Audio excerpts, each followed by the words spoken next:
Hello everyone, and welcome to part 4 of the Python Crash Course lecture series.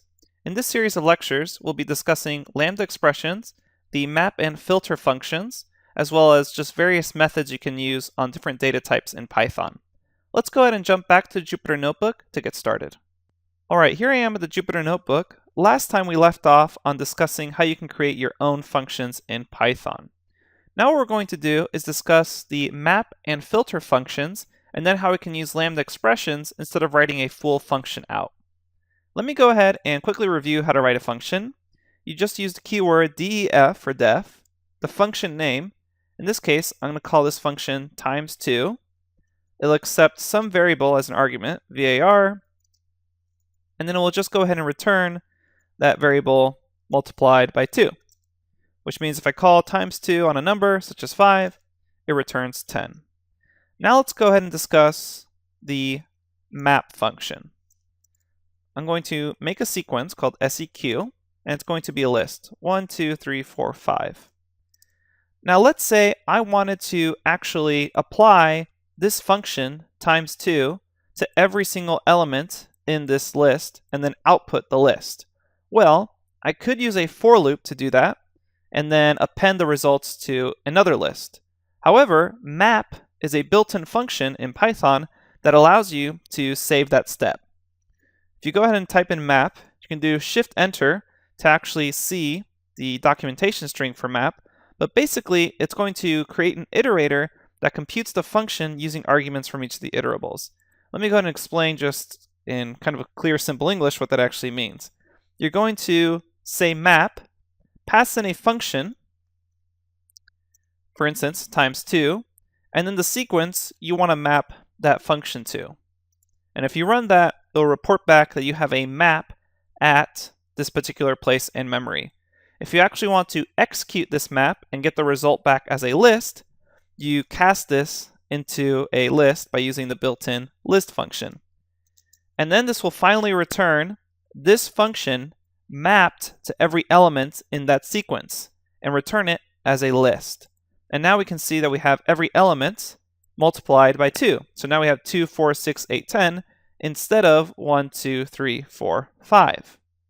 Okay, so you may be wondering, do I have to completely define a full function such as times2, or is there an easier way to go about this? Because usually when you're using something like map, you're not going to actually want to write and define an entire function. This will probably just be a one-time thing. And that's where the lambda expression comes into play. I'm going to show you how we can rewrite this function, def times 2, into a lambda expression. I'm going to slowly just break it down. This function, times 2, can actually be written on one line. Def times 2 var colon return var times 2. And if I run these two cells again, it still works out just fine. A lambda expression will try to replicate this sort of structure, except it's going to remove words that we don't need. By default, when you kind of think about it, you don't really need def or return because those are kind of just given values. Of course, in a function, you're going to have to define it, name it, and return it. For a lambda expression, otherwise known as an anonymous function, you just want to replace in an instance where you don't want to have to define an entire function with just a lambda expression. And you can do that by essentially writing out this function, but getting rid of def and the name, and instead just typing in lambda. And then you'll go ahead and get rid of return and just type out what you actually want to return. And this is a lambda expression. Now I could, if I wanted to, say t is equal to this lambda expression, and then call t of some number, such as 6, and I can see that I get in return 6 times 2. So you usually wouldn't use a lambda expression like this, but it is possible to use it. What you will be using a lambda expression is for something like map, where instead of having to define an entire function, you would just type in a lambda expression here. You would say lambda, what you actually want to pass in, colon, and then what you want to return out. In this case, let's go ahead and multiply everything by 3. And now if I run this on the same sequence, I've grabbed every element in this sequence and multiplied it by 3. and I no longer have to define an entire function formally. I can just use a lambda expression. Lambda expressions are something we're going to use a lot, especially when we start learning about the pandas library. So if you have any questions on this, please feel free to post to the Q&A forums. But it's basically just a way of rewriting an entire function into a single line of clean code. And the reason for this is because you usually don't want to have to write and define an entire function. However, that always is an option for you. If you're ever confused by lambda expressions, you can just define a formal function like we did for times2 and use that instead. Now let's go ahead and discuss the built-in filter function. Filter is going to have a very similar structure to map, but instead of mapping a function to every element in a sequence, we will filter out elements from a sequence. Let me go ahead and show you how you can do this. You'll go ahead and call filter, and then you're going to pass in either a function or a lambda expression that filters out and returns Boolean values. So for instance, I can say lambda of a number, colon, that number mod 2 equals 0, and then pass in the sequence. And this will return just the filter expression. If I actually want to get the results back, I need to cast it to a list. And this returns back only the even numbers in my sequence, 2 and 4. So let's break down what's actually happening here. I'm saying filter, and this lambda expression takes in a number and returns a conditional true or false value based off some sort of conditional operation. So a filter must be using some sort of function or lambda expression that returns a Boolean value, true or false. And then what you're going to go ahead and do is pass it into an iterable object, and when you call list on it, it will only return the values where this statement happened to be true. In this case, we just filtered out for even numbers. Alright, now let's go ahead and discuss methods. Methods are essentially just calls you can make off an object that will affect the object or return a result in some manner. Let me go ahead and show you what I mean. I'm going to make a string called s, and this will say something like, hello, my name is capital S A-M, Sam. I can call s and then dot, and if I click tab in Jupyter Notebook, I will get a result of all the available, tab, scroll down, I'll get a result of all the available methods on this string object. Now we don't have time to go over all of these, and all of these won't be used throughout the course. We'll just use quite a few of them. Let me go ahead and show you the important ones. Lower will lowercase every single letter in a string. And note that you have to call it with closed parentheses. If you just call lower like this, it'll return back and say, oh, you're asking about the function lower. Like I mentioned earlier, you have to actually execute it by closing those parentheses. If you want to do the opposite, in this case uppercase everything, you can just call s.upper. Alright, one other useful function, or method, for strings is the split method. The split method by default will split a string on all the white space of that string. So note here we have hello, my name is Sam. When we say s.split, it will split this on all the white space.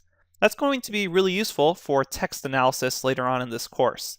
Let me go ahead and show you an example.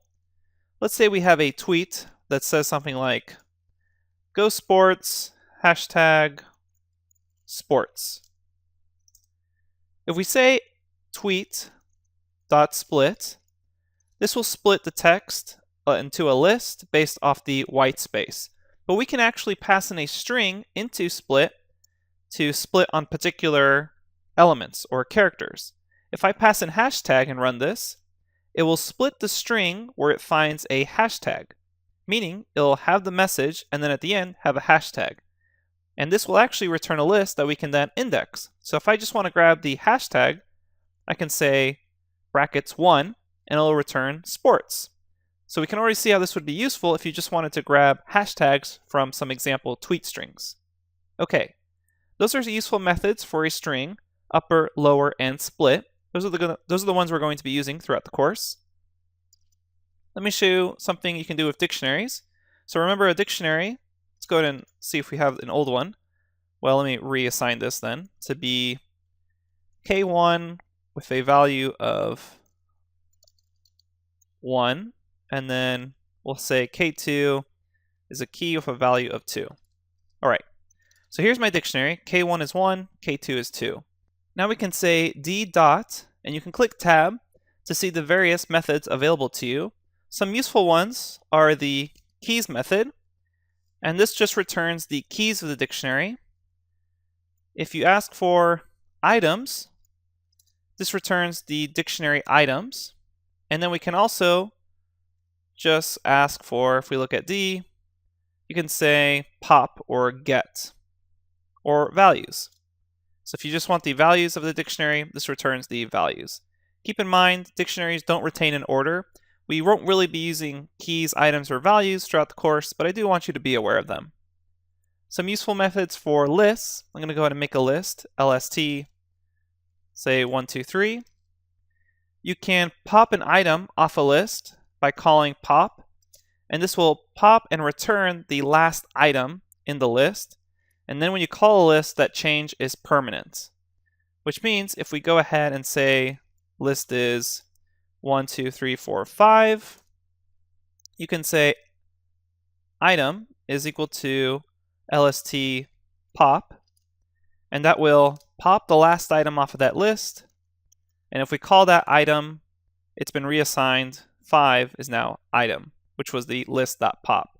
And you can actually, with the pop method, pass in an index value to pop off. So if you say first is equal to lst.pop0 and run this, take a look at lst.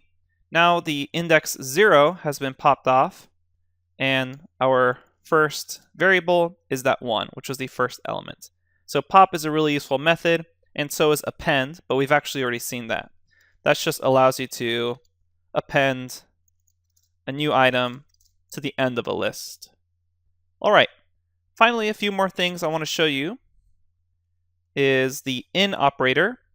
So if you want to check if something is inside of a list, you can say the thing you want to check, and then in, and then the list itself. So x in 1, 2, 3, that returns false, versus x in a list containing x, y, and z, that returns true. And finally, the very last thing in this Python crash course that we're going to cover is tuple unpacking. Tuple unpacking is a really neat feature, and I'm going to show you how it works.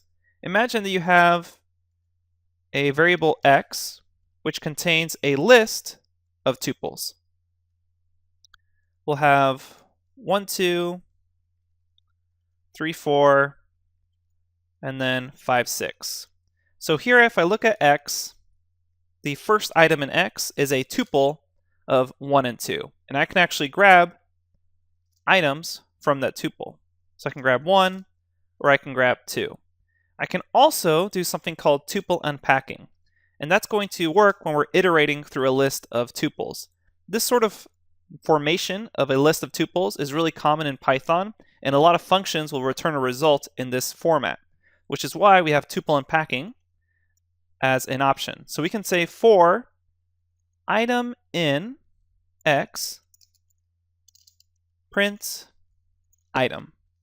And when I run that, it goes ahead and prints all the tuples for me. Tuple unpacking allows me to actually unpack these tuples as I go along. So I can do something like this. For a comma b in x, print a. And now this will print 1, 3, 5. Or if I say print b, this will print the second item in those tuples, 2, 4, 6. And that's tuple unpacking, where instead of just saying an item, you actually unpack this tuple inside of that for loop. And something else to note is that these parentheses surrounding this are actually just a formality. This is how you're going to see tuple unpacking in the real world all the time. You'll see for the tuple unpacking in x, which is some iterable of tuples inside of it, and then you can just print off the individual items in that tuple. And that's how you can do it. All right. We will remind you of tuple unpacking when we reach it again later in this course. It's not going to come up until a while from now, but hopefully this was enough of a general overview for Python. If any of this seemed just impossibly hard or was just completely unfamiliar to you and you really didn't understand the concept, this course may be too advanced for you and you may be in need of a course that's geared towards beginner in programming, such as my complete Python bootcamp course. Always feel free to post any questions to the Q&A forums, and coming up next is an exercise to just test your knowledge in this Python Crash Course topic series. Thanks everyone, and I'll see you at the next lecture.